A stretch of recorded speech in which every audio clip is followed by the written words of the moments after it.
hasara ya kutokuwa na Roho Mtakatifu, hasara ya kutokuwa na Roho Mtakatifu, au hasara ya kuwa na Roho Mtakatifu lakini hautaki kumactivate kupitia maombi na neno. Kitakachokuja kutokea, jambo la kwanza ni roho ya Farao. Roho ya Farao ni roho ya utumwa na ya umaskini, inamfuatilia mtu aliyeokoka. Kwamba tayari umeokoka lakini kuna roho itaendelea kukufuatilia ikurudishe Misri. Unakumbuka ulikuwa unakunywa pombe, ulikuwa unafanya uzinzi, ulikuwa unafanya uasherati, lakini unakumbuka ya kuwa ulikuwa unatoka na mke wa mtu, mme wa mtu, lakini pia ulikuwa ni mwizi. Unakumbuka yote hayo ulikuwa ukiyapitia kwenye maisha ya kipindi ambacho ulikuwa Misri. Kwa hiyo sasa roho ya Misri ni roho gani? Ambayo hii ni roho ya huyu Farao. Ni roho ya utumwa na umaskini ambayo vitu havisongi mbele. Manake wewe utakuwa kama ni wokovu, manake utakuwa ni wokovu wa kifafa. Leo unatenda dhambi, kesho naomba rehema. Lakini jambo la pili, utapata roho ya Herode.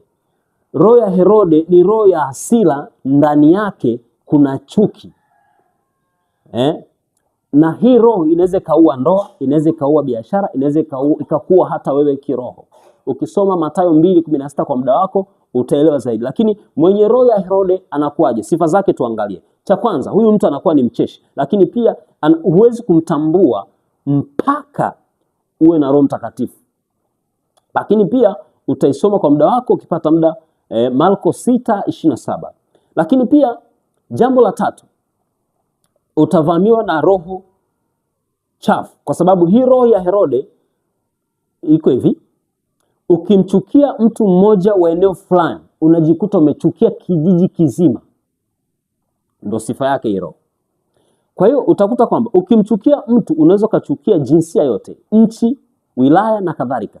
Lakini pia ni roho ya ushawishi, roho ya ushawishi. Lakini tuangalie roho ya Hamani. Roho ya Hamani ni roho ya ushawishi na wivu. Huyu utaisoma Esther 3:8. Lakini pia usipokubali kukaa vizuri na Mungu, roho ya Yuda Iskariote itakuvamia. Hii utaipata Mathayo 26:14 mpaka 16. Usipokuwa na Roho Mtakatifu, utaingiwa na roho ya tamaa, roho ya kutokutosheleka au utoshelevu utakosekana. Maana yake tunda la Roho ni pamoja na kiasi. Kwa hiyo utakosa kiasi. Lakini namba 5, roho ya Elifazi ni roho ya kukatisha tamaa na kuvunja moyo. Tunamwona namna ambavyo alivyokuwa akimkatisha tamaa Ayubu.